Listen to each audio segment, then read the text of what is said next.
Well, the true definition of geothermal is the Earth's heat. So by definition, we're really exploring and developing geothermal that is developed from the Earth itself. By volume, 99% of the Earth is super hot. If you think of the Earth as really a nuclear reactor, 1100 degrees C is the mantle temperature. The core is estimated to be 4,300 degrees Celsius. So there's a tremendous amount of heat energy trying to get out from the center of the Earth. And really the geothermal potential for us has only just begun. Even though geothermal is not something new, it has been around for 100 years, we're just now starting to recognize and appreciate its real potential.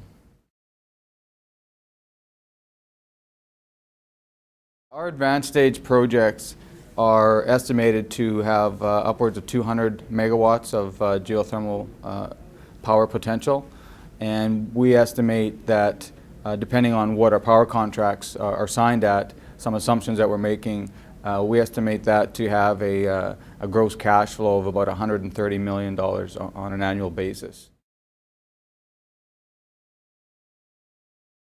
We're looking at having our first power project up and running by 2011. So between 2011, starting with around our 20-30 megawatts, upwards of 2013 to have upwards of 200 megawatts of power generation.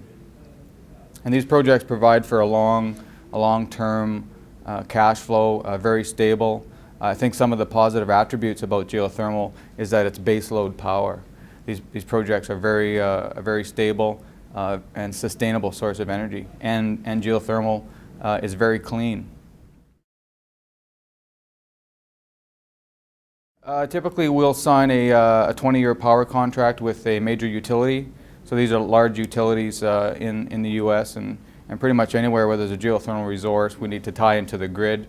These projects need to be relatively close to power infrastructure, just from the large amount of capital costs required to get these projects online. You need to be relatively close because typically they're fairly small compared to major power projects.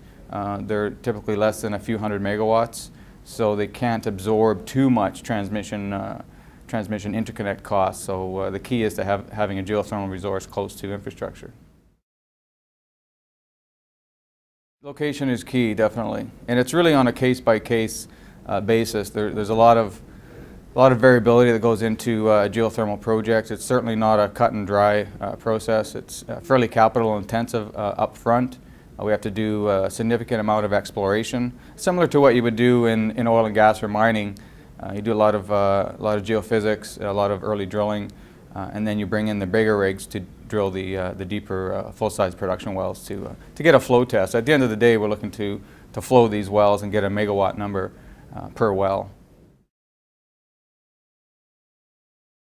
Our strategy is to continue to explore and develop these projects alongside with joint venture partners.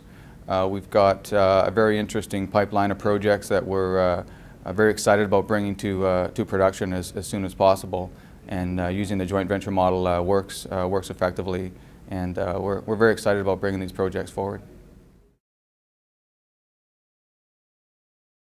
There's a lot of positive attributes to geothermal power. The main one is it's base load power. These projects run 24/7. They run all the time. It's very reliable. It's stable. It's clean and sustainable source of energy that we can count on for many generations in the future. These projects provide for a very long-term, stable cash flow. The first geothermal power plant ever built was built 100 years ago, and that field is still producing power today. So unlike most other energy sources, especially fossil fuels, these projects run for a very long time. And they provide for significant local economic benefits. There's job creation. And we think this is a new sector that's emerging in its own right. And it's very exciting to be part of this whole green movement.